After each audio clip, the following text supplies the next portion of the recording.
আমার ভাই বাবারা নিয়ামত কয় প্রকার জোরে কয় না কয় প্রকার নিয়ামতে কুবরা নিয়ামতে সুগরা নিয়ামতে উসমা নিয়ামতে উস্তা ও বন্ধু নিয়ামতে কুবরা যেটা এটা হলো আমাদের নবী মুহাম্মদ সাল্লাল্লাহু আলাইহি ওয়াসাল্লাম ওই নবীর প্রতি বিন্দু পরিমাণ সন্দেহ থাকলে ঈমান কথা কোন ঈমান থাকবে না। আর দুই নাম্বার নিয়ামত এই পৃথিবীর জমিনে আপনি আপনার চোখ দিয়া যা দেখতে পান আবার যেই চোখ দিয়া দেখেন এই চোখটা হইল নিয়ামতে সুগরা। এই নিয়ামতগুলা আমার আল্লাহ তাআলা দিছে, কিন্তু চিন্তা করেন যে মুসলমানের দলেরা দুনিয়ার জমিনে একটা মানুষ যদি কোনো অফিস ফ্যাক্টরি দোকানপাটের মধ্যে চাকরি করে ওই দোকানপাট অফিস ফ্যাক্টরির মধ্যে যদি না যায় মানুষটা ওই জায়গার মধ্যে একদিনের অনুপস্থিত থাকার কারণে তার একদিনের বেতন কাটে। আমার আল্লাহ এত দয়ার আল্লাহ, আমার আল্লাহ এত মায়ার আল্লাহ। আল্লাহ কই বান্দার দলেরা আমি আল্লাহ তাআলার ইবাদত তো তুমি করো না, আমি আল্লাহর ইবাদত থেকে তোমরা কত দূরে রইলা, কিন্তু আমি আল্লাহ তাআলা একদিনও তো তোমার একটা হাতকে লুলা বানাইলাম না, একটা চোখরে কানা বানাইলো না, আল্লাহ একটা কান্দে আমরা ডেঙ্গা বানাই দেয় নাই।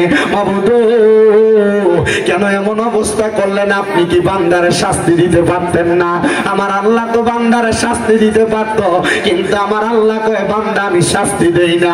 বান্দা গুনাহ করতে করতে যখন পেরেশান হয়ে যাও লা তাকুনা তুমি রাহমাতিল্লাহ, আমি আল্লাহর রহমত থেকে নিরাশ হইও না। ইন্নাল্লাহা ইয়াগফিরুয যুনুবা জামিআ, নিশ্চয় আমি আল্লাহ সকল প্রকার গুনাহ ক্ষমা কইরা দেই। ইন্নাহু হুয়াল গফুরুর রহিম, নিশ্চয় নিশ্চয় তিনি আল্লাহ যিনি ক্ষমাশীল এবং দয়ালু। জানতে চাই আমার ভাই বাবারা বন্ধুরা ওই আল্লাহ তাআলা যে আমাদের গুনাহগুলো ক্ষমা কইরা দেয় আমরা সবাই ওই আল্লাহ তাআলা শুকরিয়া আদায় করার দরকার আছে না নাই? সাহাবায়ে কেরাম কয় নবী গো ইয়া রাসূলুল্লাহ ইয়া হাবিবাল্লাহ, নবী গো আপনার কাছে জানতে চাই আল্লাহ তাআলার নিয়ামতের প্রশংসা কেমনে আদায় করব? তুই নবী কয় দুই মাধ্যম, এক নাম্বার বেশি কোরআন তেলাওয়াত, দুই নাম্বার বেশি বেশি আল্লাহর ইবাদত। এই দুইটা মাধ্যমে আল্লাহ তাআলার প্রশংসা করা যায়। আসেন জবান বন্ধ না রাইখা মুহাব্বতের আওয়াজে উচ্চ কণ্ঠে আল্লাহ তাআলার কোরআনের তেলাওয়াত করি আর জোরে জোরে পড়ি আউযু বিল্লাহি মিনাশ শাইতানির রাজীম। বিসমিল্লাহির রাহমানির রাহিম। ওয়া নুনাজ্জিলু মিনাল কুরআনি মা হুয়া শিফাa'un ওয়া রাহমাতুল লিল মুমিনিন। ওয়া ক্বালা তাআলা ফি কালামিহিল মাজিদ ওয়া ফি ফুরকানিহিল হামিদ লা ইউকাল্লিফুল্লাহু নাফসান ইল্লা উসাহা।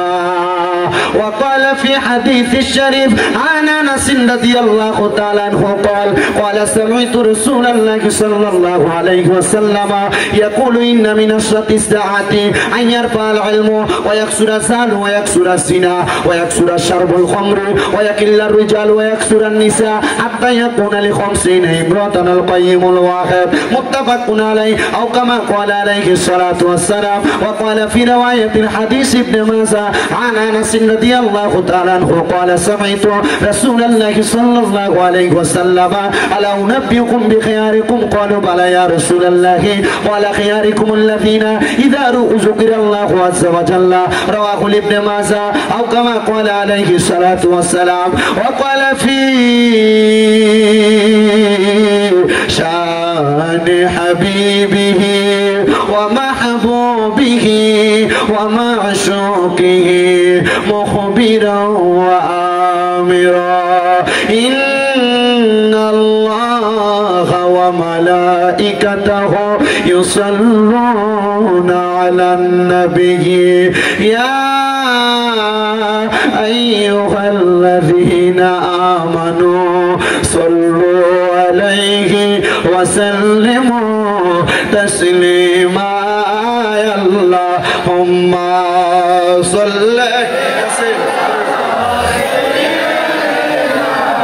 مولانا محمد وعلى مولانا মুহাম্মাদ আল্লাহুম্মা সাল্লি সাইয়্যিদিনা মাওলানা ওয়া আলা আলি সাইয়্যিদিনা। আপনারা কি দুরূদ শরীফ পড়তে কষ্ট হচ্ছে বাবা? আল্লাহর নবী বলেছেন আমার উম্মতের মধ্যে সবচেয়ে বখিল মানে সবচেয়ে কিপটা ওই উম্মত যার সামনে আমি নবীর দুরূদ শরীফ পড়া হইলো আর সে জবানরে বোবার মতো করে রাখলো। নবী বলছে এই উম্মত সবচেয়ে বখিল, সবচেয়ে কিপটা।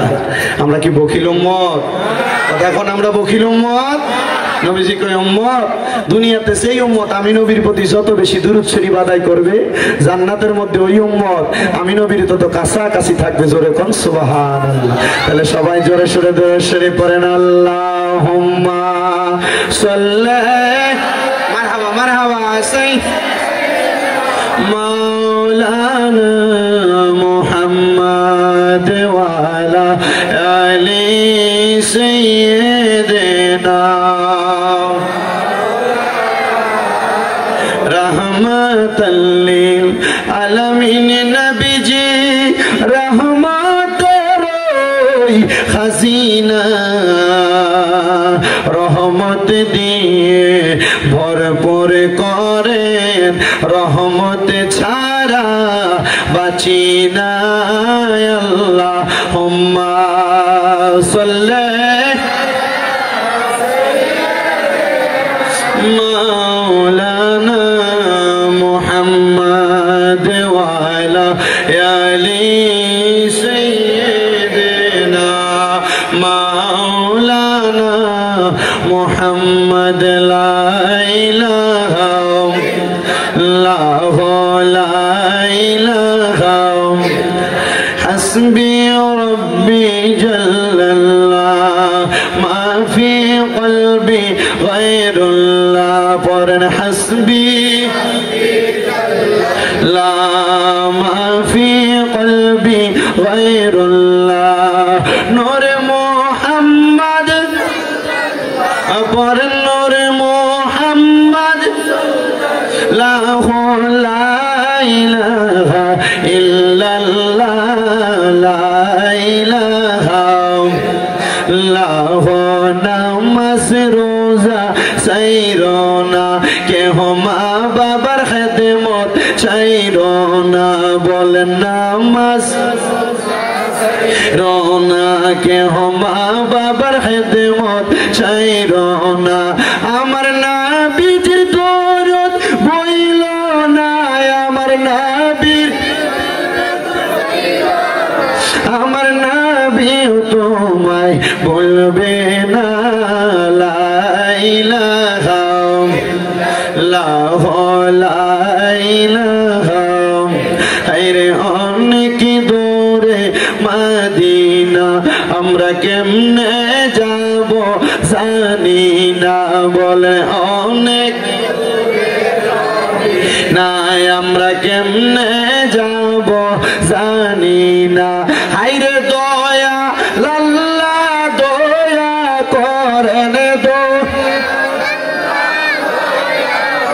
রেন নসিব করেন মদিনা লা ইলাহা ইল্লাল্লাহু লা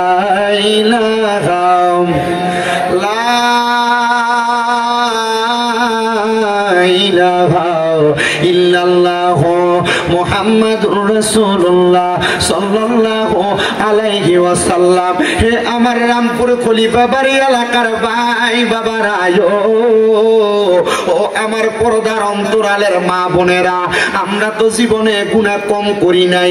আমরা জীবনে যত গুনাহ আল্লাহর কসম আমার গুনাহ আপনারা দেখলে আমারে বক্তা বানায় বসাইতেন না।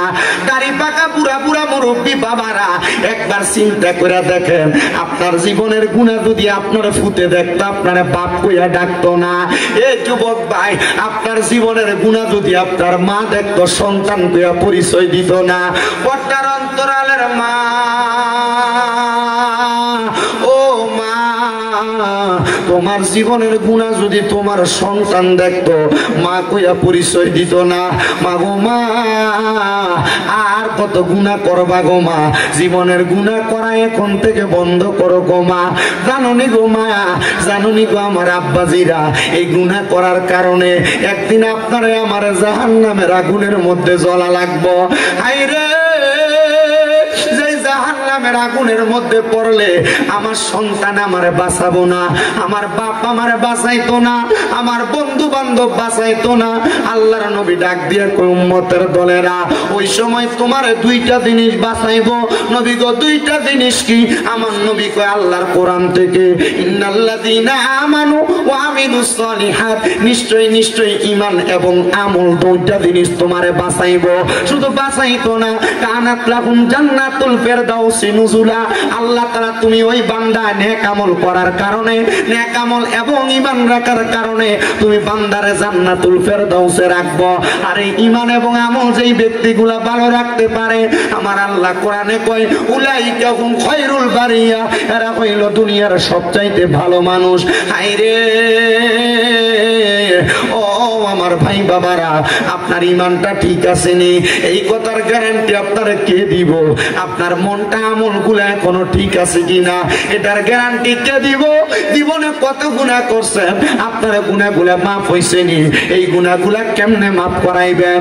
আসেন না রে বাবা, কলবের মধ্যে আল্লাহ তাআলার একটু জিকিরের পয়গাম জারি করে দেয়, যেন আপনার আমার জীবনের গুনাহগুলা মাফ হইয়া যায়। চক্ষুটা বন্ধ করে দিয়া আমার আল্লাহ তাআলার একটু আসনে জাতের জিকির করবেন, যেন আমার আল্লাহ তাআলা আপনার আমার জীবনের গুনাহ মাফ করে দেয়। মুহাব্বতের আওয়াজে একটু দমে দমে আল্লাহ তাআলার জিকির করেন। আল্লাহ আল্লাহ আল্লাহ আল্লাহ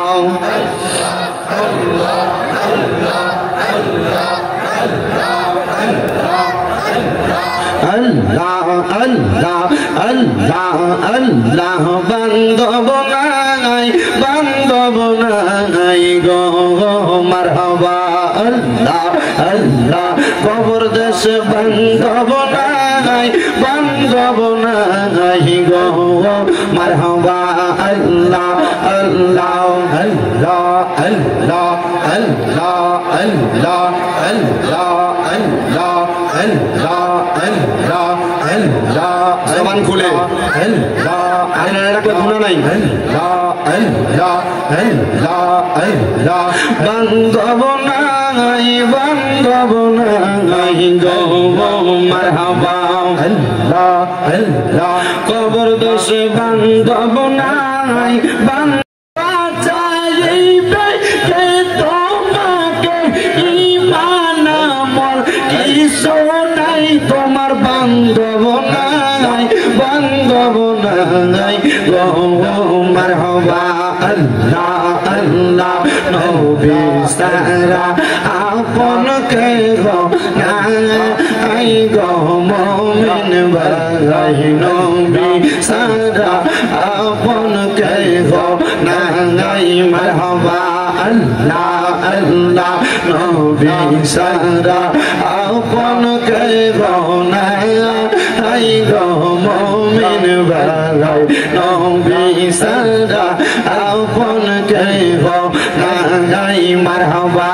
আল্লাহ আল্লাহ রাহমাতুল লিল আলামিন, আপনি উম্মতের জাবিন, উম্মত সারা নবী কি সব বোঝে না মারহাবা। আল্লাহ আল্লাহ উম্মতের লাগিয়া সাজদায় নবী পড়িয়া কান্দন সদা উম্মত বলিয়া। হায়রে মুমিন ভাই, নবী সারা আমার বান্ধব কে গো নাই মারহাবা। আল্লাহ আল্লাহ আল্লাহ হায়রে হাবিবুল্লাহ আমরার চোখের মনি মক্কি মাদানী, হাবিবুল্লাহ আমরার চোখের মনি মারহাবা। আল্লাহ আল্লাহ আল্লাহ আল্লাহ আল্লাহ আল্লাহ হাবিবুল্লাহ আমরার চোখের মক্কি মাদানি হাবিবুল্লাহ আমরার চোখের মনি মারহাবা আল্লাহ আল্লাহ পাইতে চাইলে আল্লাহকে পাইতে হবে রাসূলকে পাইতে হবে যত আউলিয়াকে মারহাবা আল্লাহ আল্লাহ পাইতে চাইলে মওলার দিদার পাইতে হবে নবীর দিদার পাইবা যত আল্লাহ তাআলার ওলি মক্কি মাদানি হাবিবুল্লাহ আমরার চোখের মনি মারহাবা আল্লাহ আল্লাহ আল্লাহ আল্লাহ ইলাহা ইল্লাল্লাহ মুহাম্মাদুর রাসূলুল্লাহ সাল্লাল্লাহু আলাইহি ওয়াসাল্লাম। জবান বন্ধ রাখবেন না, মুহাব্বতের আওয়াজে উচ্চ কণ্ঠে জোরে জোরে পড়েন আলহামদুলিল্লাহ। কারিম থেকে ছোট্ট একটা আয়াতে কারিমা তেলাওয়াত করেছি, যে আয়াতে কারিমার তাফসীর করেছেন আল্লামা জালালউদ্দিন সুয়ুতী রাহমাতুল্লাহ আলাইহি। ওনার তাফসীরে জালালাইন শরীফের মধ্যে তাফসীরুল কোরআন মাহফিল শুনেন, কিন্তু তাফসীরুল কোরআন মাহফিলের মূল ভাঙ্গানুবাদ এবং মূল ধারাবাহিকতা বোঝার চেষ্টা করেন। আল্লামা জালালউদ্দিন সুয়ুতী রাহমাতুল্লাহ আলাইহি এবং জালালউদ্দিন মুহল্লি রাহমাতুল্লাহ আলাইহি দুইজন তাফসীরকারক এক আয়াতের সমান সমান তাফসীর করতেছেন। আমি আল্লাহ তাআলার কোরআন থেকে পড়েছি, বিসমিল্লাহির রহমানির রহিম, ওয়া নুনাজ্জিলু মিনাল কুরআনি মা হুয়া শিফাউ ওয়া রাহমাতুল লিল জোরে কন্না সুবহানাল্লাহ। তাআলা ঘোষণা করেন অনুনাজ্জিলু মিনাল কুরআনি, এবং আমি কোরআন নাজিল করেছি। মারহাবা কইতেন না?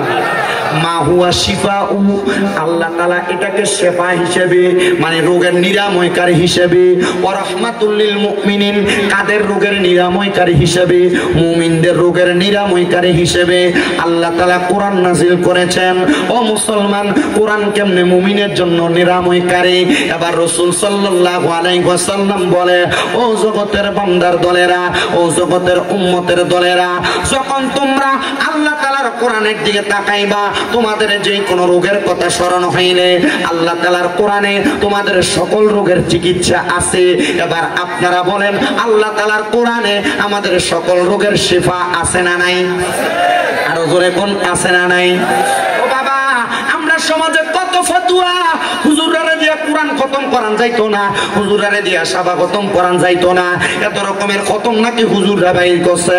কিন্তু কোরআনের ভিতরে অনেকগুলো আয়াত আছে, যে আয়াতগুলো পয়রা পয়রা কোন সুস্থ ব্যক্তির সামনে যদি একটু ফু দেওয়া হয়, আল্লাহ তাআলা কোরআনুল কারীমের আয়াতের বরকতে দুনিয়ার ওই সুস্থ মানুষটারে শেফা দান করে দেয়। আর উলামায়ে কেরাম এটার নাম দিতে শাফা খতম।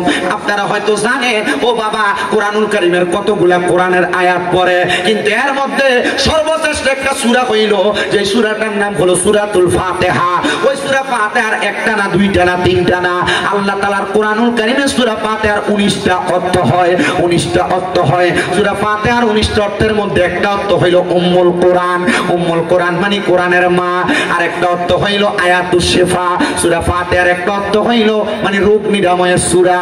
যদিও কখনো আলেম না পান, বলে হুজুর আলেমগারে দিয়া তাইলে কি লাগে আয়াত পড়ায়, আমরা ফললো তো ভাবতাম। আরে বেটা, মনে রাখবা, উলামায়ে কেরাম বলে দুনিয়ার জমিনের মধ্যে ওমাই ইয়াখশাল্লাহু মিন ইবাদিহিল উলামা, দুনিয়াতে সবচাইতে বেশি আল্লাহকে ভয় করে আলেমরা। জোরে কোন সুবহানাল্লাহ।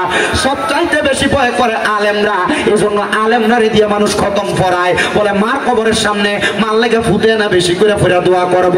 হ্যাঁ, ফুটে করে করলেও দোয়া হইব, কিন্তু আলেমরা দিয়ে করাইলে আল্লাহ দোয়াটা তাড়াতাড়ি কবুল করবে, এটার একটা গ্যারান্টি আছে, কারণ তারা আল্লাহরে বেশি ভয় করে। কিন্তু মুসলমান আলেম যদি আলেমের দাম না রাখতে পারে, আলেম যদি আলেমের সম্মান নিজেই মারি দিয়ে যায়, আলেম যদি আলেমের সম্মান নিজেরটা নিজে নষ্ট করে যায়, এটার জন্য তা আমরা দায়ী না। আমরা সব সময় চেষ্টা করি আলেম ওলামার দাম, আলেম ওলামার সম্মান বাড়াইয়া দিতে। ও মুসলমান, কোরআনুল কারীমের মধ্যে অনেক সূরা আছে, যে সূরার আয়াতগুলো তেলাওয়াত করলে আল্লাহ তাআলা শেফা দান করে। সালামুন কাওলাম মির রাব্বির রহিম, সালামুন আলা ইব্রাহিম, সালামুন আলা ইয়াসিন, সালামুন আলা মুসা ওয়া হারুন। আছে না নাই? ওয়া শিফাউ লিমা ফিস, আছে না নাই? কথা পাই না, আসেনি আসেনি কোরআনের প্রত্যেক জায়গার মধ্যে। কেন মিয়া কথা পাই না? এটা হচ্ছে আমার পুরো হোমনা দিয়ে আমার একটা ফাঁকলা বক্ত প্রত্যেকে এসেছি কেমন বনিয়ার সর ওই আমি রামপুরে যাই, আমি ওই মাথাত গেল এটা যা, হে মাথাত গেল এটা যা, করতে পাগল বানাইছে। আপনার কষ্ট হইতেছে বাবা, আরো জোরে কোন কষ্ট হইতেছে? তাহলে বলেন কোরআনের ভিতরে রোগের শেফা আছে না নাই? জোরে কোন না আছে না নাই? কেমন শেফা? রাহমাতুল লিল আলামিন নবী শিখিয়ে দে উম্মত, আল্লাহ তাআলার কোরআন যখন তোমরা তেলাওয়াত করবা এমন ভাবে তেলাওয়াত করবা যেন আমার আল্লাহ তাআলা তোমাদের মনের পুঙ্খানু ছোট বড় সব গুনাহ মাফ করে দেয়, তোমাদের আশা পূরণ করে দেয়, তোমাদের মনের বেদনাগুলো আল্লাহ তাআলা শুইনা নেয়। এবার রাহমাতের নবী, কামলিওয়ালা নবী, সিরাজুস সালিকিন নবী মুহাম্মদুর রাসূলুল্লাহর ঘোষণা, ওগো উম্মতের দল, ও উম্মতের দল, এই কোরআন তোমাদেরকে দুনিয়া এবং আখিরাতের মুক্তির পথ হিসেবে আল্লাহ পাঠাইছে। হুদাল লিল মুত্তাকিন, কোরআন তো মুত্তাকিদের জন্য পথ প্রদর্শক। কোরআন কার লাগা পথ প্রদর্শক? হুদাল লিল মুত্তাকিন, মুত্তাকিদের জন্য পথ প্রদর্শক। বলো হুজুর, তাইলে কোরআন কেন অন্য মানুষ মানে যারা বাদ মানুষ তাদেরকে পথ প্রদর্শন করবে না? বলে না না না, কোরআনের আগে এই কোরআন তো মানলে পরে একজন বিধর্মী তারা কেমন ডাইরেক্ট কোরআনে দাওয়াত দিল? ডাইরেক্ট কোরআন শিখবো? এই ব্যক্তির কাছে ইসলামের মৌলিক বিষয়গুলো উপস্থাপন করা লাগবে, যেগুলা শুই না একজন বিধর্মীর কাছে ভালো লাগবে, তখন সে ইসলাম ধর্ম গ্রহণ করবে। তখন তাকে ঈমানের ধারাবাহিকতা বুঝাইবেন, তারপর কোরআনের মানে আমলের দিকগুলা বুঝাইবেন, তখন সে কোরআন পড়বে, ভালো ভালো দিকগুলা গ্রহণ করবে। শুনেন বাবারাম, এই কোরআন কেমন ভাবে একজন ব্যক্তির শেফার কারণ হয় আমি আপনাদেরকে শুধু সেই কথাগুলাই বোঝাইতে চেষ্টা করতেছি। আল্লাহ তাআলার অনেক বান্দা দুনিয়াতে বসবাস করে, কিন্তু অনেক হাফেজে কোরআন দুনিয়াতে বসবাস করে। হাফেজে কোরআন মানে বুঝেন তো আপনারা, যারা কোরআন শিক্ষা গ্রহণ করে মানে কোরআন মুখস্থ করে, ওই হাফেজে কোরআনরা আল্লাহ তাআলার কোরআন মুখস্থ করে কথা সত্য, কিন্তু তারা এই কোরআনের তাসির তাদের সিনার মধ্যে কতটুকু আছে তাদের চাইতে বেশি কিন্তু আল্লাহ ছাড়া আর কেউ জানে না। একদিন দামেস্কের জমিনের মধ্যে একজন হাফেজে কোরআনের সিনার মধ্যে কোরআন আছে কথা সত্য, উনি চিন্তা করলেন আমার পেটের মধ্যে বড় ব্যথা হওয়ার কারণে আমার মাথাটা এমন অবস্থা হয়ে গেছে, আমি পাগল পারা হয়ে গেলাম, কোনো ওষুধে আমার কাজ করে না, আমি কোনো জায়গায় গেলে এই ওষুধ দিয়ে আমার পেটের রোগটা সেবা হয় না। এবার আমি শুনতে পাইলাম আমাদের এলাকার মধ্যে নাকি একজন হক্কানি ওলি আছেন। ও বাবা, আল্লাহর ওলির দরবারের ভিতরে মাসির ফতোয়া দেওয়া যায়?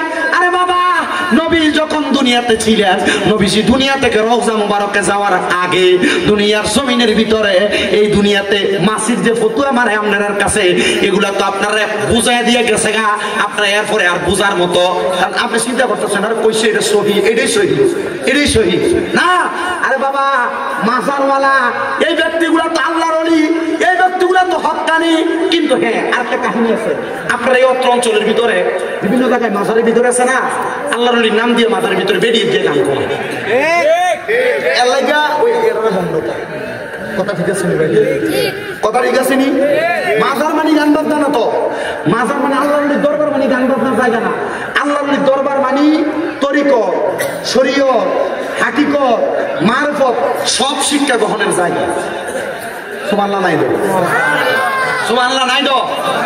আরে গৌসে পাক আব্দুল কাদের জিলানির দরবারে বেরিয়ে গান কইতো না, খাতা করিবে না ওদের দরবারে বেরিয়ে গান কইতো না, এখনো কয় না।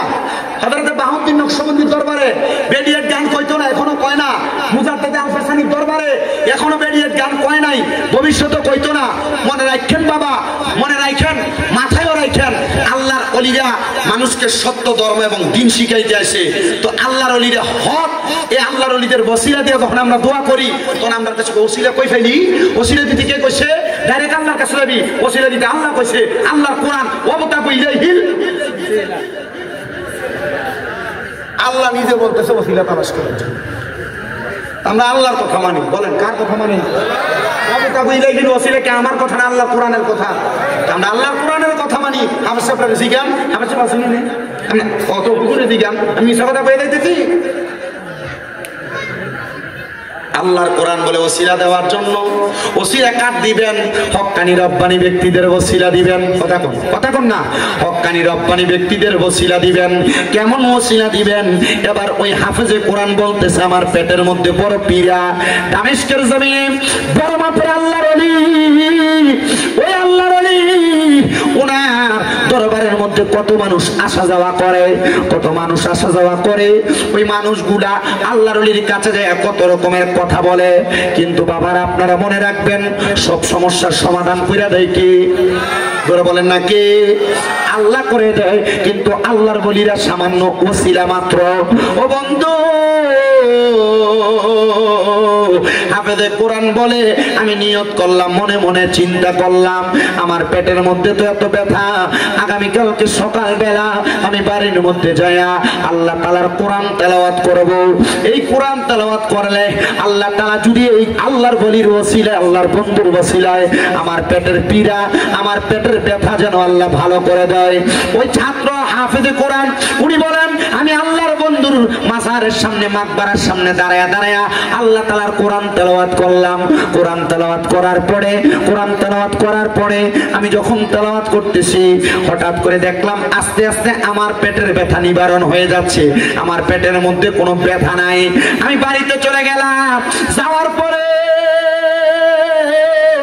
হঠাৎ পরের দিন আমি লক্ষ্য করে দেখলাম আমার পেটের মধ্যে আবার পীড়া দিচ্ছে, পেটের মধ্যে আবার ব্যথা দিচ্ছে।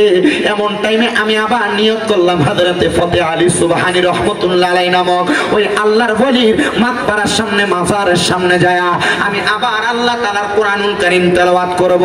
উনি বলেন আমি দ্বিতীয় দিন আবার আল্লাহর ওলির মাকবারার সামনে যাইয়া আল্লাহ তাআলার কোরআন তেলাওয়াত করতে লাগলাম।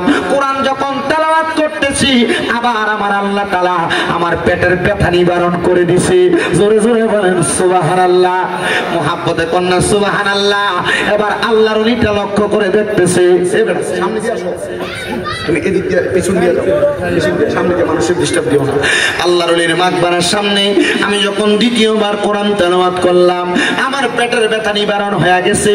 এবার আমি চলে গেলাম, কিন্তু তৃতীয় দিন আমি লক্ষ্য করে দেখলাম আমার পেটের মধ্যে আরো ব্যথা।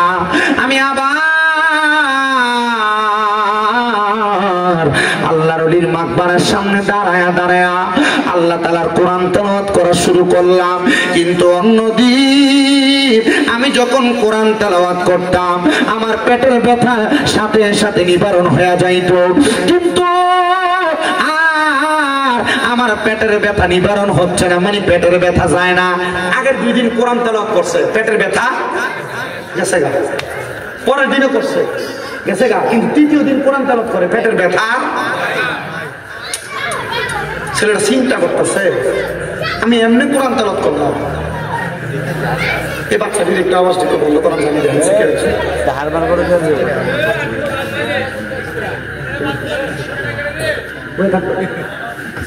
আবার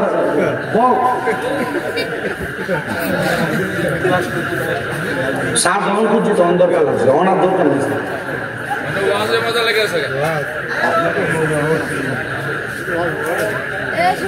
প্রথম দিন কোরআন তেলাওয়াত করছে, পেটের ব্যথা কি হয়ে গেছে? দ্বিতীয় দিন করছে তখন পেটের ব্যথা, কিন্তু তৃতীয় দিন কোরআন তেলাওয়াত করে পেটের ব্যথা আর যায় না, পেটের ব্যথা। অন্যদিন যে পরিমাণ কোরআন তেলাওয়াত করতো তার চাইতে 4 ডবল কোরআন তেলাওয়াত করে ফেলাইছে, কিন্তু পেটের ব্যথাই যাইতেছে না। ছেলেটা ডাক দিয়ে বলে আমি আরো বেশি কোরআন তেলাওয়াত করতে লাগলাম, আমার পেটের ব্যথা নিবারণ হয় না। আমি যখন কোরআন তেলাওয়াত করতেছি আবার আমার পেটের ব্যথা নিবারণ হয় না, আমার মাথাটা একটু গরম হয়ে গেছে। আমি এমন টাইমে ওই আল্লাহর ওলির মাকবারার পাশে, মানে মাজারের পাশে, কবরের পাশে আমি একটা বেদ দেখা এটা হাতের মধ্যে নিয়া আল্লাহর ওলির মাজারের উপরে, মাকবারার উপরে আমি ঠাস ঠাস করে 3টা বাড়ি মারছি। তিনটা বাড়ি মারছে। তিনটা বাড়ি মাইরা আমি রাগান্বিত হয়ে হাতের ব্যাগটা নিয়া আমি সামনের দিকে যাইতেছি। হায়রে,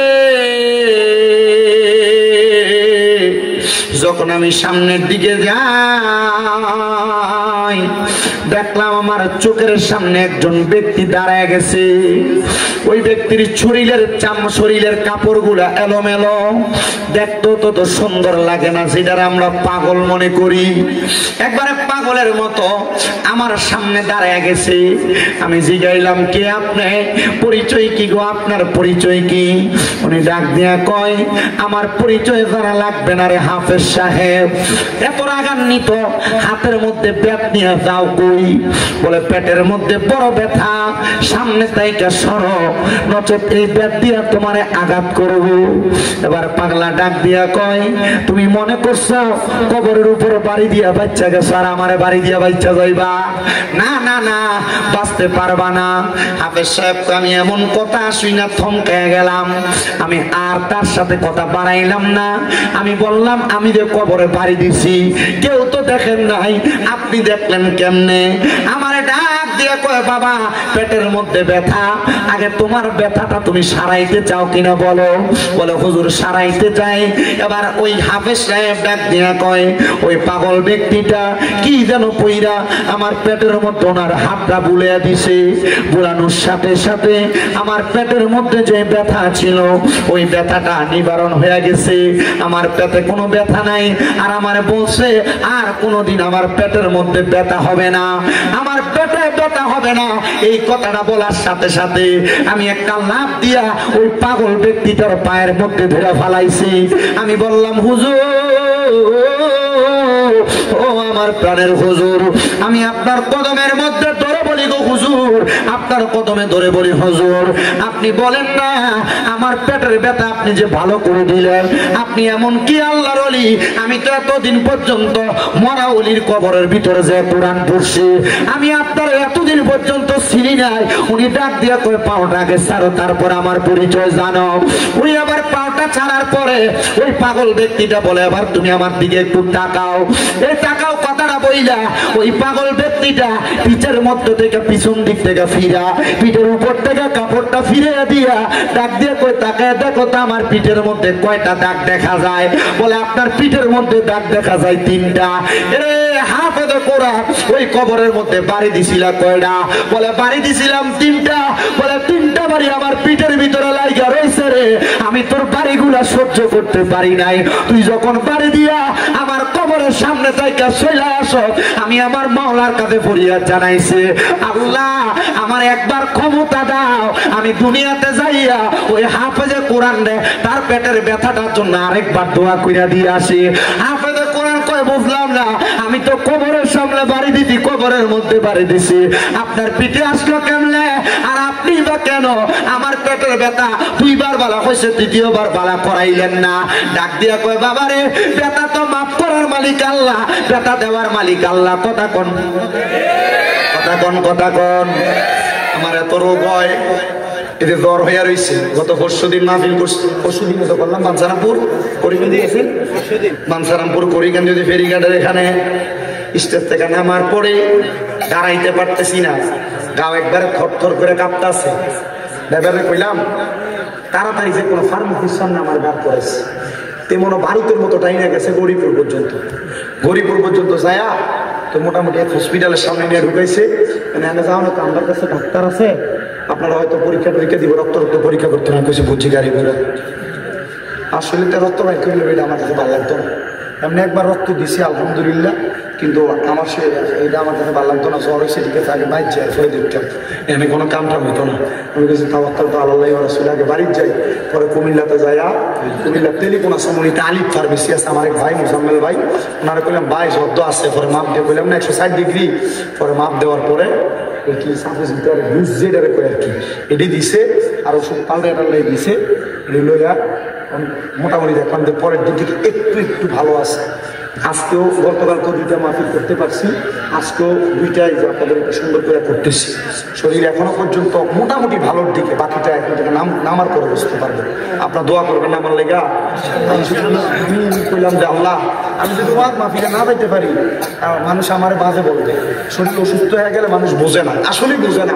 আমার গত কয় তারিখ 4 একটা মাহফিল, আমি মাহফিল কমিটিতে কইলাম, ও আমার তো শরীরটা ভালো না, আমার 9টার মধ্যে মাইক দিয়ে দিয়ে কিন্তু 9:30 লাগ দিলাম ভাই। 9:30 নিব করে নিচ্ছে তো আর আমার স্টুডেন্ট নেই। 9:30 নিতে নিচে 10টা। আমি মোটামুটি কোথাও একটু কালেকশন আছে, আমি 1 ঘন্টা 20 মিনিট ওয়াজ করে আমি কালেকশনে ঢুকছি। 1 ঘন্টা 40 মিনিট হয়ে গেছে। 1 ঘন্টা 40 মিনিট পরে কালেকশন সব করে সারছি। হুজুর আমরা মাদ্রাসার কালেকশন, তার মানে কি সে আমার অসুস্থতা বুঝছে? তার কথা আমি হুজুর টিয়া দিয়ে আনছি, বদুলিয়া টিয়া দিয়ে আনছি বদুলিয়া। এরপরে দেখেন এই কালেকশন করে দেওয়ার পরে মুনাজাত দিব, এরা হুজুর একটু জিকির করে দেবে। আমি বললাম তোর বিবেক না, তোর আকল নাই। তো পরে একটুটুকু বোঝাইলাম যে কোনো মাহফিল কমিটি বক্তাদের কষ্ট বুঝবে। আমি ওয়াজ করবো, আপনার বাড়িতে কিন্তু মোটামুটি যার যেমন ঘুমাই দেবে না। আমি কিন্তু এখান থেকে যাইতে যে মনে করেন 2.5 ঘন্টা একবার আমার হিসাব দেয়, এখান থেকে কুমিল্লা থেকে 2.5 ঘন্টা লাগে। কিন্তু এই যে কুয়াশা, দিনের বেলা হিসাব করছেন 2.5 ঘন্টা, কিন্তু সামনে দিয়ে ফাঁসা দূরে দেখা যায় না, গাড়ির সামনে ফাঁসা দূরে দেখা যায় না, কয়েক দূরে দেখা যায় না, 5 হাত দূরে দেখা যায় না। তখন আর কেমন 2.5 ঘন্টাতে কুমিল্লা যায়, তখন যাইতে দিতে ফজর। তো রাতের ঘুম কি দিনে হারায়? আমরা তো মোটামুটি মনে করেন হুজুর বহুত টিয়া লয়ে দেখে এটাই শেষ হয়ে যায়, যে পরিশ্রম করে এটা হয়ে যায় না। কই আপনার কাছে তো গত বছর দাওয়াত দিয়ে গেছে, আমার মাদ্রাসা 2-1টা ফলামিন বাড়াইতেন, হারাইছেন না প্রত্যেকে। কি দরকার? যা কই বাবু যেমনি আছি এমনি আলহামদুলিল্লাহ। আমিন কম আর জোরে কোন আমিন। আপনারা ফাটাইলেও আছেন, না ফাটাইলেও আছেন। গত পরশুদিন আমার মাদ্রাসার মাহফিল হয়েছে, 150 জন সবক লইছে। মারহাবা কয় না তো? 1 কয়জন সবক লইছে? 50 জন। এই মাদ্রাসায় ছাত্রই আছে 375 জন। এক মাদ্রাসার কথা বলছে, আমার মাদ্রাসা 6টা। যে হুজুরা বড় বড় লিকচার ভিটটা দা হুজুরে জিজ্ঞেস, হুজুর আপনার মাদ্রাসা কয়টা? এরা নিয়ে নিয়ে ঢাকা ফ্ল্যাট কিনে, বাড়ি কিনে। কথা কন না কা?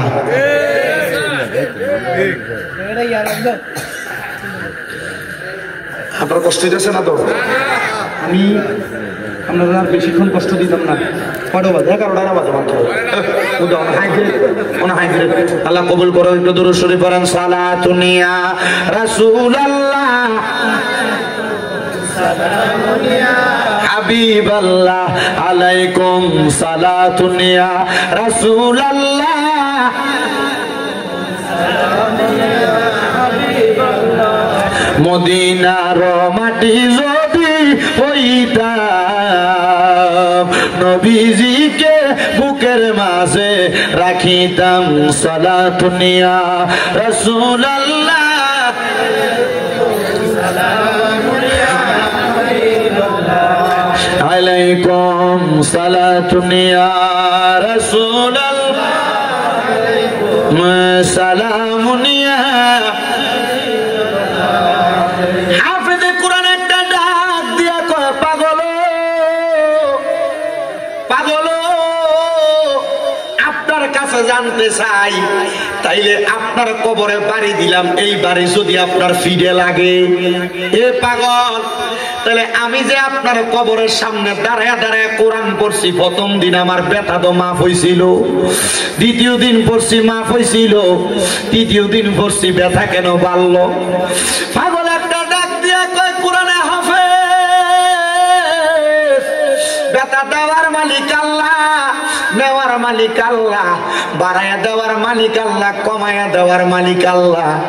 হাফেজ সাহেব, প্রথম দিন যখন তুমি আমার কবরের সামনে দাঁড়ায় দাঁড়ায় কোরআন পড়ছ, তোমার কোরআন তেলাওয়াতটা আমি কবরের বাসিন্দার কাছে বড় মায়া লাইগা গেছে। আমি ওই সময় আমার আল্লাহর কাছে কইছি আল্লাহ তার কোরআন তেলাওয়াতটা যেহেতু এত সুন্দর, আল্লাহ তার কোরআন তেলাওয়াতের বরকতে তুমি তার পেটের ব্যথাটা ভালো করে দাও। আমার আল্লাহ তাআলা তোর পেটের ব্যথা ওই দিন ভালো করে দিছে। কিন্তু আজকে গত এর পরের দিন যখন একই সময় হয়েছে, আমার মনে ওই তোর কোরআন তেলাওয়াতের আওয়াজটা বাজতেছিল। আমি আল্লাহরে কইছি আল্লাহ ওই ব্যক্তিটার পেটের মধ্যে আরেকটু ব্যথা বাড়াইয়া দিয়া দেখো না। সেনি আরেকবার আইসে আমার কবরের সামনে কোরআনটা পড়ে। আমার আল্লাহ তোর পেটের ব্যথা বাড়াইয়া দিছে, তুই যখন কোরআন পড়ছস আমি আল্লাহরে দোয়া করছি আল্লাহ এবার আপনি আবার তার পেটের ব্যথাটা আবার বাড়া কমাইয়া দেন। আমার আল্লাহ দোয়া কবুল কইরা তোমার পেটের ব্যথা কমাইয়া দিছে। যখন তুমি তৃতীয় দিন আমার কবরের সামনে কোরআন পড়ছো, আমি যখন তোমার কোরআন তেলাওয়াত শেষ হয়ে যায় আমি আমার আল্লাহর কাছে দোয়া করছি আল্লাহ আপনি তার পেটের ব্যথাটা আরেকটু বাড়াইয়া দেন, সে যেন আমার কবরের সামনে আরেকটু বেশি করে কোরআন শরীফ পড়ে। আল্লাহ আপনি আরেকটু বাড়াইয়া দেন, সে যেন আমার কবরের সামনে একটু বাড়াইয়া কোরআন শরীফ পড়ে। হায় রে তুমি যখন আরেকটু বাড়াইয়া পড়ছো, তুমি যখন কোরআন তেলাওয়াত আবার শেষ করো, আমি আবার আমার আল্লাহর কাছে কইছি আল্লাহ আপনি তার পেটের ব্যথাটা আরেকটু বাড়াইয়া দেন, সে যেন আরেকটু আমার কবরের সামনে কোরআন তেলাওয়াত পড়ে। কিন্তু আমি বুঝছি না রে, তুই যে এই কোরআন তেলাওয়াত করতে করতে বিরক্ত হয়ে যাবি, রাগান্বিত হইয়া আমার কবরের উপর আঘাত করবি। তার মানে বোঝা যায় আল্লাহর ওলিদের কবরের উপরে আঘাত করলেও এটার ব্যথা আল্লাহর ওলিরা পায়। কথা কন্যা ঠিক কিনা? অনেক মুনাফিকেরা অনেক বেঈমানেরা গত কয়েকদিন সরকার পতনের পরে দেখছেন নি আপনারা জানি না মাজারের মধ্যে হামলা চালাইছে, আল্লাহর ওলির মাজার ভাঙতে গেছে। আরে অনেক মানুষ এটার বিরোধিতা করছে, আমি কিন্তু বিরোধিতা করছি না।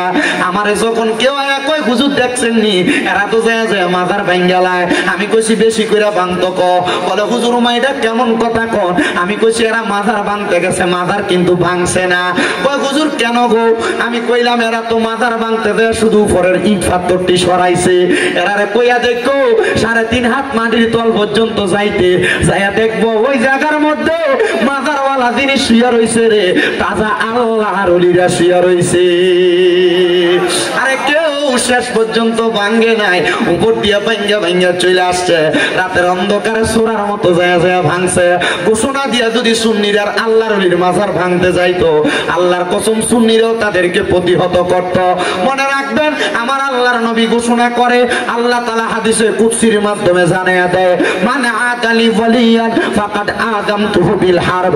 আমার আল্লাহর বন্ধুদের সাথে যারা দুশমনি করে, আল্লাহর ওলিদের সাথে যারা বেয়াদবি করে, আমার আল্লাহ কয় আমি আল্লাহ নিজে তার লগে যুদ্ধের ঘোষণা করি।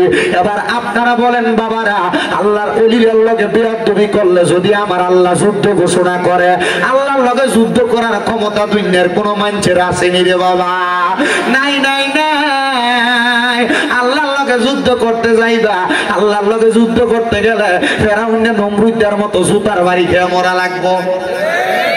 মা কথা কয় না খা, ফেরাউনের মতো নীল নদের পানির ভিতরে সুবা খেয়ে মরা লাগবো। এই জন্য আল্লাহর ওলিদের লগে তোমরা কোনোদিন বিয়াদবি কইরো না, পারলে মানবা, না পারলে দূরে দূরে থাকবা। কিন্তু যখন তুমি কোনো আল্লাহর ওলিদের সঙ্গে বিয়াদবি করবা, আমার আল্লাহ তাআলা ডাইরেক্ট তোমার দুনিয়া এবং আখিরাতের মধ্য থেকে তোমারে কাটাইয়া রাখবে। এই জন্য আমার পর্দার অন্তরালের মা ও আমার বাবারা, আমি যেই জন্য এই কোরআনুল কারীমের মর্যাদার বয়ানটা করতেছিলাম, আপনারা বেশি বেশি করে কোরআন তেলাওয়াত করবেন। আপনারা অনেকে কত দোয়া করেন, আমার আল্লাহ তাআলা আপনারা দোয়া কবুল করে না। এই কথা বলেন না, কত দোয়া করেন দোয়া কবুল করে না। এর মধ্যে দোয়া কবুল না হওয়ার কারণ হলো 3টা। কয়টা? ধরে কোন না কয়টা? দোয়া কবুল না হওয়ার কারণ হলো 3টা। 1 নাম্বার হালাল খানা ফেটে যায় না, 2 নাম্বার আমরার ভিতরে ইখলাস নাই, ইখলাস মানে খোদা ভীতি নাই আর কি, ইখলাস নাই। 3 নাম্বার আমরার ভিতরে ইহসান নাই, মানে মানুষের প্রতি মায়া মোহাব্বত মায়া মমতা নাই। এই জন্য আমরা দোয়া দিয়ে আল্লাহর কাছে কবুল হয় না। তো দোয়া কবুল হওয়ার মূল মাধ্যম যেটা, ইবাদত কবুল হওয়ার মূল মাধ্যম যেটা, এটা হলো হালাল খানা। আমরা হালাল খামো কই থেকে? আমরা সমাজের ভিতরে দিয়ে সুদখোরের অভাব নাই, কথা কন না কেন? আমরা হালাল খামো কই থেকে? আমরা সমাজে ঘুষখোরের অভাব নাই। আপনারা আবার ঠিক ঠিক কইতাছেন এদিকে ধরে নিয়ে আপনারা মসজিদের সভাপতি বানান, এদিকে ধরে নিয়ে আপনারা মসজিদের সেক্রেটারি বানান, এদিকে ধরে নিয়ে আপনারা এলাকার হদ্দার বানান, এদিকে ধরে নিয়ে আপনারা আদ্দার মাতাব্বর বানান। কথা কই না আসেনি? আছে আছে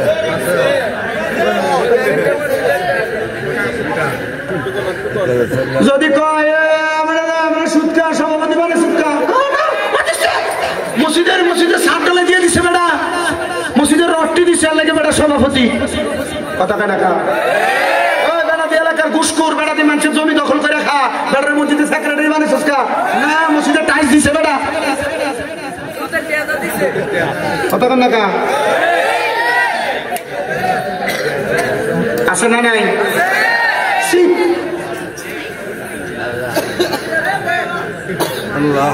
আপনার কষ্ট হইতেছে আসেনি এমন কম না বেশি? এলাকা হদ্দারি করে এবারটা এবারটা এবারটার বাইবাতিতে জমি দখল করে রাখা, এবারটা তো মানুষের বিচার করতো হিসাব আর তোর খুব ভালো এবারটা।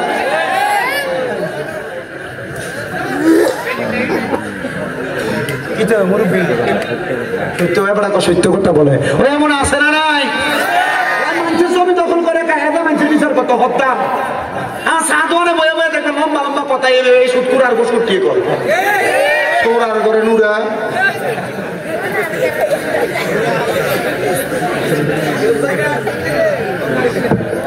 আছে না নাই? আমার দেখবেন এই রামপুরের বাজারে দিয়া মুরগা কিনতে আপনি দেশিটা কিনতে পারতেন না, আপনি কিনতে পারতেন না। এবার এক মুরগার দাম 3000, এবার প্রায় 3500 মধ্যে কেউ আপনি 3000 তো বেচাইলে কষ্ট হয়ে দেবো। আমার ইচ্ছে হয়েছে আধা মনে এক সমানে কিনে না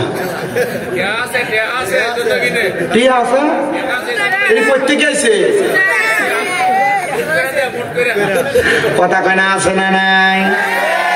আছে না নাই? আমার আপনার এলাকার ভিতরে সাধনে বলে এদের সত্যি কথা কন, এক কাপ সায়ের লোভে এদের সত্যি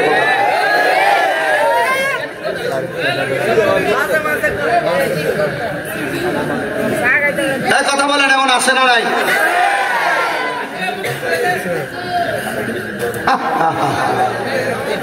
কি জবাব দিব আল্লাহ? আবার অবৈধ জমি মনে করেন বাপ মরে গেছে, বাপ বইনের সম্পদ বুঝিয়ে দেয় না, আছে কি 2 লাখ কে দিয়ে বই দাবি দাবি তাই দাবি ছেড়ে দে। বড় ভাই মরে গেছে, ভাই ভাতিজার জমি বুঝিয়ে দেয় না, এমন সিটার নাই আপনার এলাকা?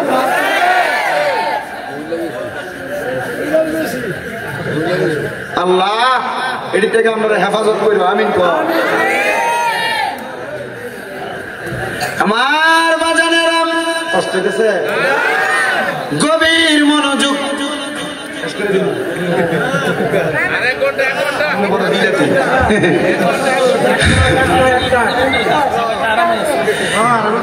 আমার তো আরাম না, আমার তো বেরাম। আমার বাজানেরা গভীর মনোযোগ দিয়ে বয়ানটা শ্রবণ করবেন, তাইলে দোয়া কবুল হওয়ার যে সত্য, এমন হারাম খাওয়াইনারা হাজার দোয়া করলে দোয়া কবুল করত, কথা কোন কবুল করত।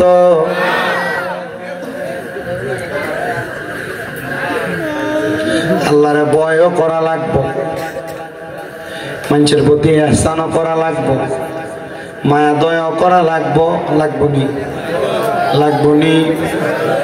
অনেক মা বোনেরা দোয়া করে কবুল হয় না,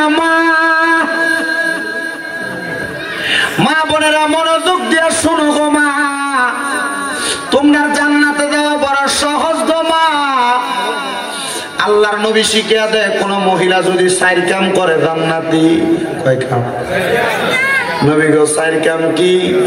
নবী কয় 1 নাম্বার কোন মহিলা যদি পর্দা করে, 2 নাম্বার কোন মহিলা নামাজ পড়ে 5 ওয়াক্ত, 3 নাম্বার কোন মহিলা রোজা রাখে, 4 নাম্বার কোন মহিলা যদি স্বামীর আদেশ অমান্য না করে, তাহলে এই মহিলার জান্নাত একবারে সহজ।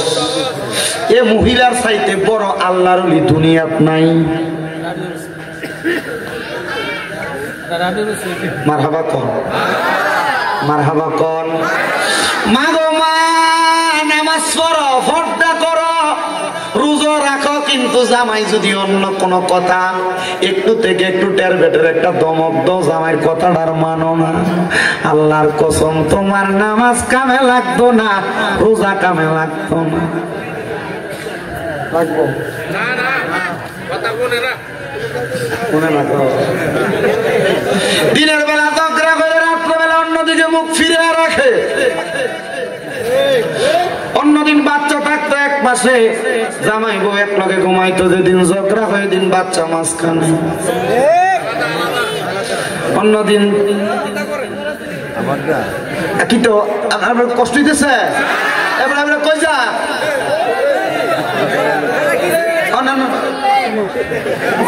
তারা ধরে রাখতে কষ্ট আমরা আছে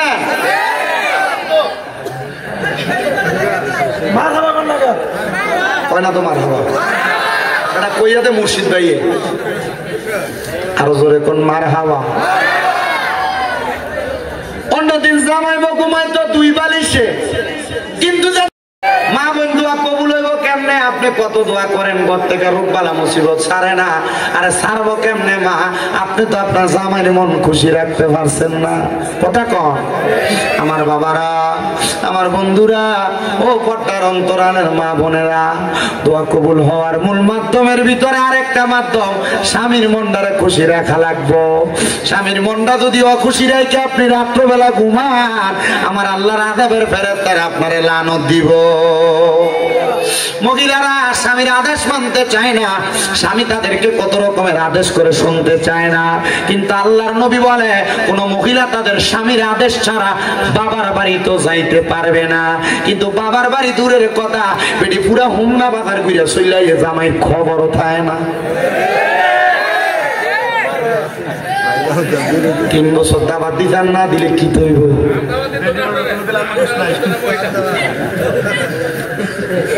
কষ্ট দিতেছে আপনারা এ মা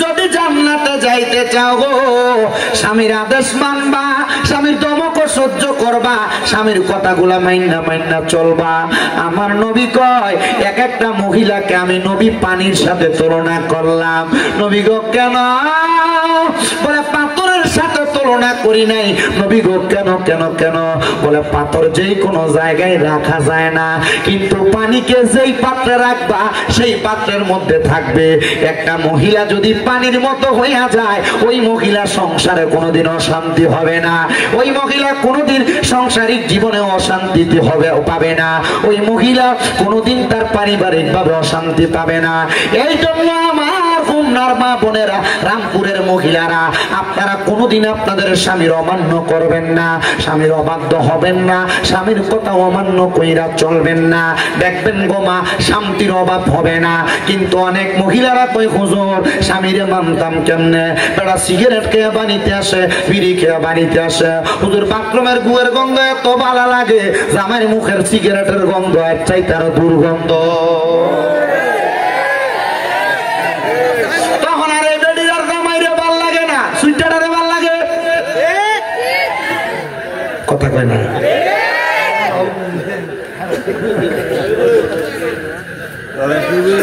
আপনার মুখের ভিতরে দুর্গন্ধ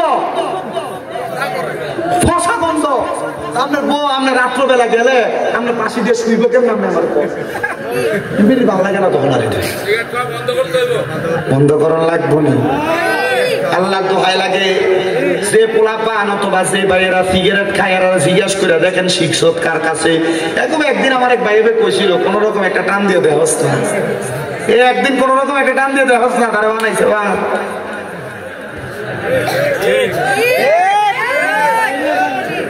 এমন বন্ধু পরিত্যাগ করো যে বন্ধু তোমার সিগারেট খানা শিখায় যে বন্ধু তোমার নেশা করা শিখায় যে বন্ধু তোমার মানুষের হক খাওয়া শিখায় গান শিখায় বত্তা খাওয়ানোর নাম দিয়ে মানুষের কাছে মূলা চুরি শিখায় কথা কয় না আছে না নাই এই জন্য বাবা বন্ধুরা ভাইরা আপনাদের কাছে আমার করজোড়ে আবদার, আপনার পরিবারে শান্তি করতে চাইলে শুধু মহিলাদেরকে দোষ দিলে চলবে না, মাঝে মাঝে আপনারা আপনাদের নিজের দোষের কত চিন্তা করবেন। দোয়া কেন কবুল হয় না? কত দোয়া মসজিদে বেটারা করে, কত দোয়া মহিলারা আবার তাদের ঘরের মধ্যে করে। এরে বাবা, দোয়া কবুল হওয়ার আরেকটা মাধ্যম আছে। জামাই বউ এক লগে যদি নফল নামাজ পড়া দোয়া করতে পারে, আমার আল্লাহ তাআলা তাদের দোয়া ফিরায় না। জামাই বউ কেমনে দোয়া করলে দোয়া ফিরে না? এক লগে পড়লে আল্লাহ তারা দোয়া ফিরায়। আচ্ছা, অনেক চিন্তা করতেছে আমি ভাই যে বলে কম কেমনে নামাজের কথা, আমি নিজ ঐদ্য করি কথা কন না।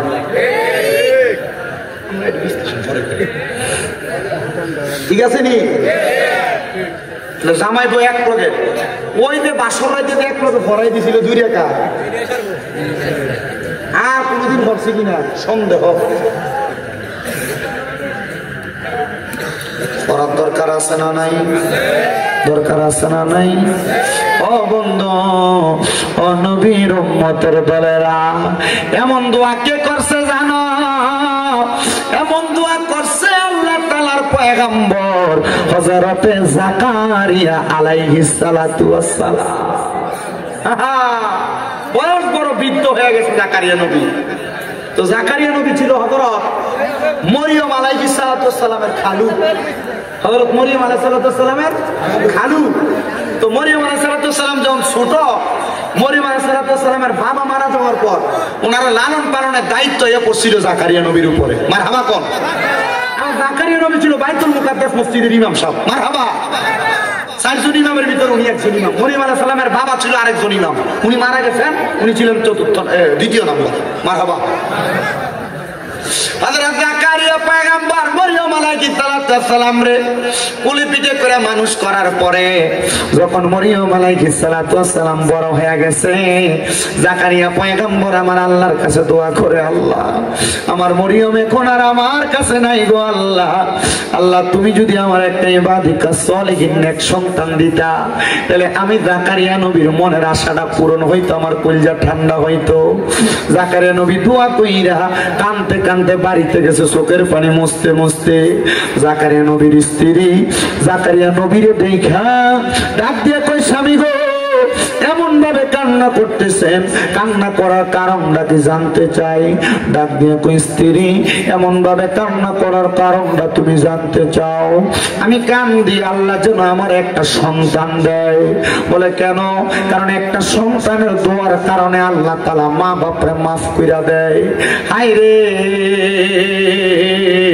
আপনি না নবী, আপনারা কি লেগে মাফ করা লাগবে? উনি কয়, না রে না, সন্তানের প্রতি মায়া কোন মা বাবার নাই? অনেক পোলাপান মনে করে মা বাপ সন্তানদের বেশি বেশি এখানে সেখানে গেলে বারবার ফোন দিয়া দিয়া কয় তাড়াতাড়ি বাড়িতে আয়। এটা এমনি কয় না রে, মা বাপ চিন্তা করে পুত্রানি ওই জায়গায় বেশিক্ষণ থাকলে কোনো বিপদ হয়ে যায়, পুত্রানি ওই জায়গায় মধ্যে বেশিক্ষণ থাকলে কোনো বিপদে পড়ে যায়। সন্তান মাঝে মাঝে মা বাপ এই কথা বললে তুমি মা বাপরে ধমক দিয়া কো, কিছু হইতো না, আমি আইতাছি, রাহো রাহো, ফোনটা কাইটা দাও। না না না, মনে রাখবা যারার মা বাপ নাই এরারে কেউ ফোন দিয়া খবর লয় না, এরারে ফোন দিয়া কেউ খোঁজ খবর লয় না। এজন্য আবদার জানাই রে, ও আমার রামপুরের বাবারা, মা বাপ যদি তোমরা এমন ফোন দিয়া খবর লয়, আম্মা আব্বারে কখনো তোমরা ধমক দিও না। এমন অনেক সন্তান তো আছে, মা বাপ যদি কোনো বিষয় বুঝিয়া কইতো চায়, সন্তান ধমক দিয়া বয়ালায়, কয় তুমি বয়া তাও তুমি বোঝো না। আরে তারা বোঝে না, তুই ফুতে বোঝো, মা বাপের মতো তুমি ফুতে বেশি বোঝো না। আম্মা আব্বা বুড়া হয়ে গেলে এদের থেকে পরামর্শ নিবে, এদেরকে অবহেলা করে চলবা না। মনে রাখবা, বুড়া মানুষের এক বুদ্ধি তোমার 10 বুদ্ধিও মাল কারাইতো না। এজন্য সবার কাছে আমার আবদার, বৃদ্ধ মা বাবারে অবহেলা করিস না, বৃদ্ধ মা বাপরে বড় মায়া করবি, আদর যত্ন করবি। হযরতে জাকারিয়া নবীর স্ত্রী ডাক দিয়ে কই, স্বামী আপনি যদি আমারে বলেন গো, আমরা স্বামী স্ত্রী দুইজন মিলে আল্লাহর কাছে দোয়া কইরাম। এতদিন তো আপনি বাইতুল মুকাদ্দাসে দোয়া করছেন, আমি আমার ঘরে বৈশা দোয়া করছি। আজকে রাত্রবেলা আমরা স্বামী স্ত্রী দুইজন বৈশা দোয়া করব, দেখবেন দোয়া কবুল করব। অনেক মহিলারা সন্তান হয় না, আমি বলবো স্বামীরে নিয়ে একসাথে রাত্রবেলা তাহাজ্জুদ নামাজ পড়বা, দেখবা আমার আল্লাহ তাআলা সন্তান দান করব। অনেক মহিলাদের ঘরের মধ্যে বরকত হয় না, আমি বলবো জামাইরে নিয়ে এক লগে ঘরের মধ্যে নামাজ পড়বা। অনেক মহিলার ঘরের মধ্যে রোগ বালা মুসিবত ছাড়ে না, আমি কমু জামাইটারে নিয়ে একসাথে নফল নামাজ পড়বা ঘরের ভিতরে, রোগ বালা মুসিবত থাকবে না। তোমরা নামাজ আর দোয়ার বরকতে আল্লাহ তাআলা সব ধরে দিব। এবার আপনারা বলেন, আল্লাহর নিয়ামত অর্জনের জন্য স্বামী স্ত্রী একটাই কে করে ইবাদত করার দরকার আছে না নাই? জাকারিয়া নবীর স্ত্রী এবং জাকারিয়া নবী একসাথে দোয়া করে। দোয়া করার পরে আল্লাহ তাআলা জাকারিয়া নবী এবং ওনার স্ত্রীর দোয়া কবুল করে ফেলছে। আল্লাহ তাআলা বাণী পৌঁছে দেয়, জাকারিয়া তোমাদেরকে একটা সন্তান দেওয়া হবে। জাকারিয়া নবীকে আল্লাহ সন্তান দিতা তো দিতা, আরো আগে দিতা, কিন্তু এখন আমার বয়স বৃদ্ধ বয়স, তুমি আমার সন্তান দিবা। আলহামদুলিল্লাহ। এ জাকারিয়া, যখন সন্তান দেই নাই বলছি দেব না, তখনও বলতো আলহামদুলিল্লাহ, আবার এখনো কো আলহামদুলিল্লাহ। আল্লাহ তাআলা জাকারিয়া নবীরে খুশি হয়ে একটা ছেলে সন্তান দান করছে। বাবা কইলেন না, ছেলে সন্তান দান করার পরে জাকারিয়া পয়গম্বর আল্লাহ তাআলার কাছে দোয়া করছি। জাকারিয়া নবীর ছেলেটা আস্তে আস্তে বড় হয়েছে, 7 বছর। কয় বছর?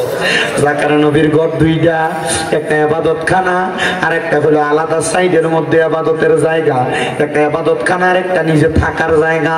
জাকারিয়া নবী বলে, সন্তানের 7 বছর বয়স, আমি আমার থাকার ঘরের মধ্যে থেকে রাত্রবেলা বের হওয়ার পর রাতে আর ঘরে যাই নাই, আমি আমার ইবাদতখানার মধ্যে ইবাদত করতে করতে সময় কাটিয়ে দিছি। দেখবেন সকালবেলা ঘুম থেকে ওইটা সন্তানেরা বাবারে না দেখলে মাঝে মাঝে কান্দে। ছোট মানুষ কান্দে না, কান্না করে। তো জাকারিয়া নবীর সন্তান ঘুম থেকে জাগ্রত হইয়া জাকারিয়া নবীর সন্তানও কান্দে, মা আব্বাজান কোথায়?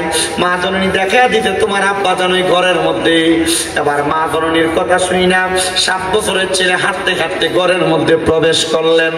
এবার জাকারিয়া নবীর সন্তান জাকারিয়া নবীর কাছে যায়, দেখতেছে ওই ঘরের মধ্যে জাকারিয়া নবী নামাজের সেজদার মধ্যে মাথা ফালাইয়া রাখছে। সন্তান জাকারিয়া নবীর বাবরি কাটা চুলগুলার মধ্যে, ছোট মানুষ তো বোঝে না, দুই আলগি দিয়া তুলছে আর তাকে দেখে জাকারিয়া নবীর চোখগুলা বড় বড় লাল হয়ে গেছে আর চোখগুলা দিয়া বায়া বায়া পানি পড়তাছে। ছেলে জিগায়, আব্বা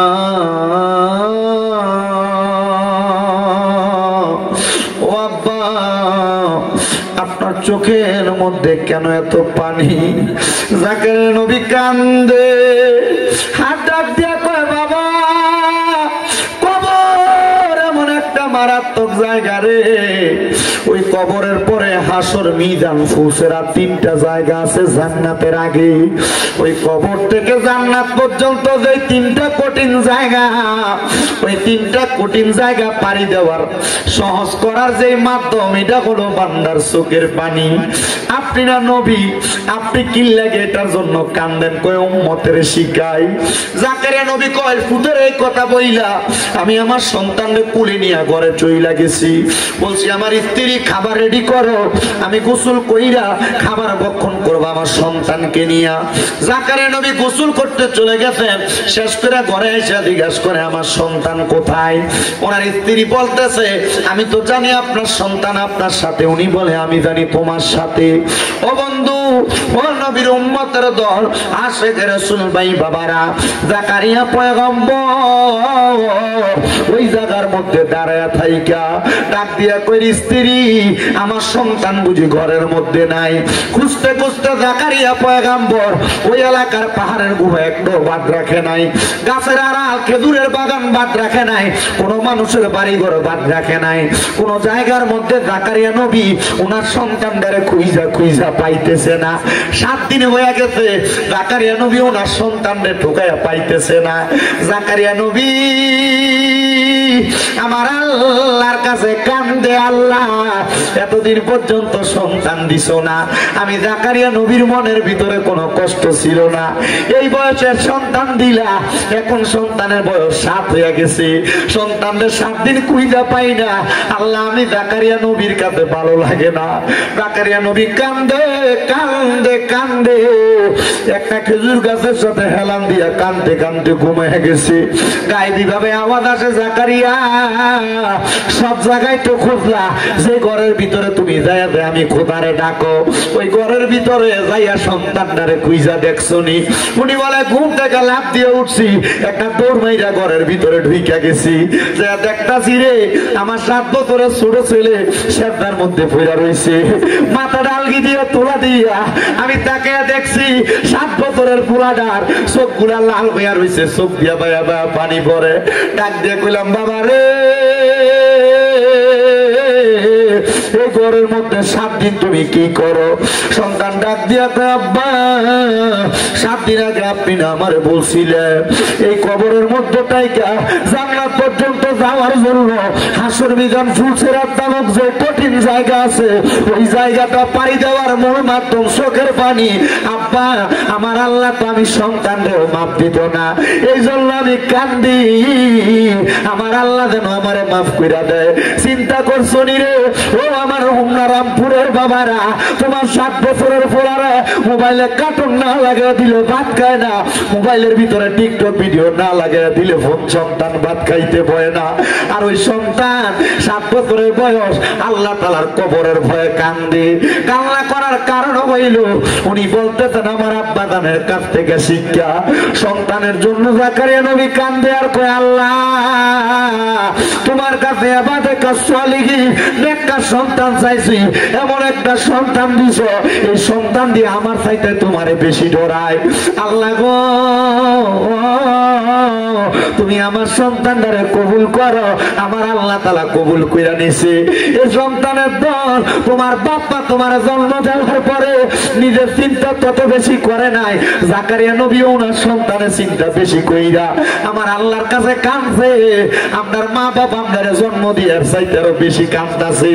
আরে কান্দে না শুধু, একটা সন্তান যদি দুনিয়ার জমিনে বিদেশে চলে যায়, মা বাপের কলজাটার ভিতরে শান্তি লাগে না, ঘরের বাহিরে গেলে শান্তি লাগে না। আজকের মাহফিলে আমার হাবিব ভাই যে এই রামপুরের কলিফা বাড়িতে মাহফিল প্রতি বছর বছর সাজায়, আমি জানি না এই মাহফিল আর কতদিন পর্যন্ত চলবো। হাবিব ভাই যদি মারা যায় এই মাহফিলটা কায়েম জানি থাকবো নি। হাবিব ভাইয়ের বংশের মানুষের জন্য দোয়া করায়, এলাকার মধ্যে গানের জন্য দোয়া করায়, বৈদেশিরার জন্য দোয়া করায়, হায়াতে বাসিন্দা মানুষের লেগে দোয়া করায়। আল্লাহ আজকের মাহফিলে কোন পোলা পাঞ্জানি বসছে, যারার মা বাপ তারা এত কষ্ট করে করে মানুষ করছে, কিন্তু ওই মা বাপ অন্ধকার কবরের বাসিন্দা হইয়া রয়েছে।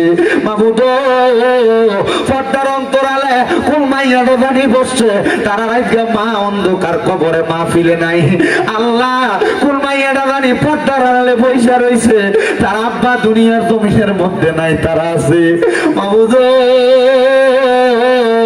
যারার মা নাই, যারার বাবা নাই, তারার মনে শান্তি নাই। জাকারিয়া নবী সহ সব নবীরার দোহাই দিয়া দোয়া করলাম, আল্লাহ তাদের মা বাবা কবরে, প্রত্যেকের মা বাবার কবর জান্নাতের বাগান বানিয়ে দাও, প্রত্যেকের মা বাবার কবর নাজাতের ফয়সালা করে দাও, প্রত্যেকের মা বাবার কবর নূরুন আলা নূর বানিয়ে দাও। আল্লাহ ও দয়াল রাব্বুল আলামিন, যারার মা বাবা বাইসা রয়েছে আম্মা আব্বার হায়াতের মধ্যে বরকত দান করে দাও।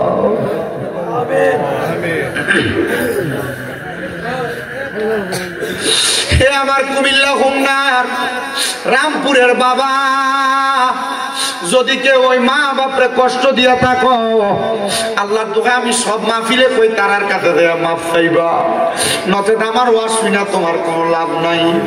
যদি এরারে বাদ না দিয়া থাকো, আল্লাহর দোহাই আমি সব মাহফিলে কই তারার কাছে মাফ চাইবা। এরারে বাদ না দিয়া ওয়াজ মাহফিল শুনলে কোনো লাভ হবে না। অনেক মহিলারা শ্বশুর শাশুড়িরে কষ্ট দেয়, মনে রাখবা গো মা, যতদিন শ্বশুর শাশুড়িরে মা বাবার মতো মনে না করবা শান্তি পাইবা না। আল্লাহ ও দয়াল আল্লাহ, আমরা প্রত্যেকের দোয়া কবুল কইরা নাও, আমরা প্রত্যেকের দোয়া কবুল কইরা নাও, আমরা প্রত্যেকের দোয়া কবুল কইরা নাও। আল্লাহ জাকারিয়া নবীর সন্তান যেমন ভাবে কান্নাকাটি করছি মাবুদ রে, ও দয়াল আল্লাহ আমাদের সবাইকে ওই কবরের কথা চিন্তা কইরা কইরা কান্না করার তৌফিক দান করো। এ কান্দো রে বাবা কান্দো, কেন জাননি আমার নবী কয় দুনিয়াতে যেই ব্যক্তি দৈনিক মাত্র 20 বার মরণের কথা স্মরণ করবে, ওই ব্যক্তি যদি ওই দিন মারা যায় আমার আল্লাহ তারে শহীদের মর্যাদা দিয়া দেয়, আমার আল্লাহ তারে শহীদের মর্যাদা দিয়া দেয়। আল্লাহ দুনিয়ার জমিনের মধ্যে আমাদেরকে মরণের প্রস্তুতি নেওয়ার তৌফিক দান করো। শ্বশুর বাড়িতে যাও, মিষ্টি নিয়ে যাও, ফল ফ্রুট নিয়ে যাও, কিন্তু একবার চিন্তা করো ওই কবরের বাড়ির মধ্যে যে যাইবা কি সামান রেডি করছো, কবরেরও তো কিছু সামানের দরকার আছে রে আব্বা। আমি আগেই বলছিলাম কবরের সামান হইলো ঈমান আর আমল, এগুলা নিতে পারবা কবরে শান্তি পাইবা। দোয়া করবা আল্লাহ যেন আজকের মাহফিলের উসিলায় সব কবরবাসীরে মাফ করে দেয়। আল্লাহ তাআলার কাছে সেই ফরিয়াদ জানাই, আল্লাহ যেন নবীজির উসিলায় আজকের মাহফিল কবুল আর মঞ্জুর করে নেয়। আসলেন নবী এই দরাতে রহমত বরকত নিয়ে, চলুন সবাই তাজিমে সালাম দেই ওই নবীর ইয়া নবী ইয়া রাসূলুল্লাহ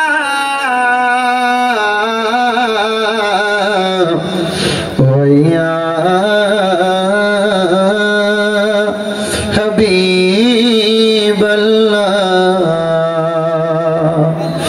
দয়াল নবী গো, নবীজি আপনার দিদার যদি একেবারে পাইতাম, আপনার কদম ধরে চুমিতাম, বলিতাম মনে বেদনা, চুমিতাম আপনার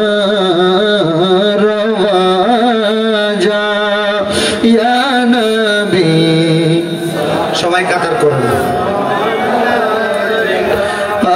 ইয়া রাসূল সালাম, ইয়া হাবিব সালাম আলাইকা সালাতুল্লাহ।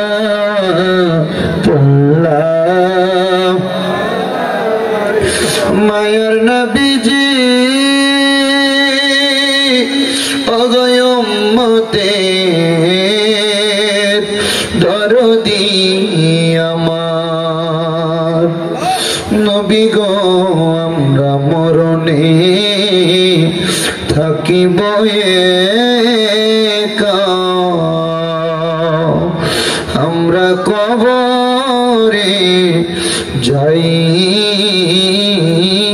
বয়ে একা, হাসরে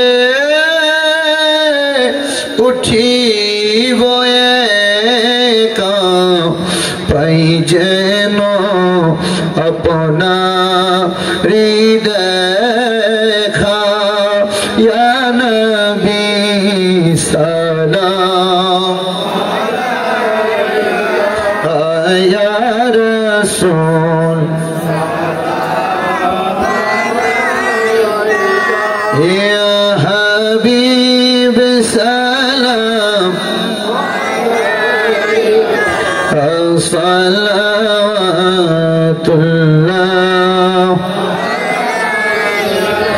আলে নবী औलाद नबी और शुहदाए किराम शुहदाए करबला حضرت امام حسین جان گنے کی حالات پہ لاکھوں سلام مصطفیٰ جان رحمت پہ لام شمع بج میں ہدایت پہ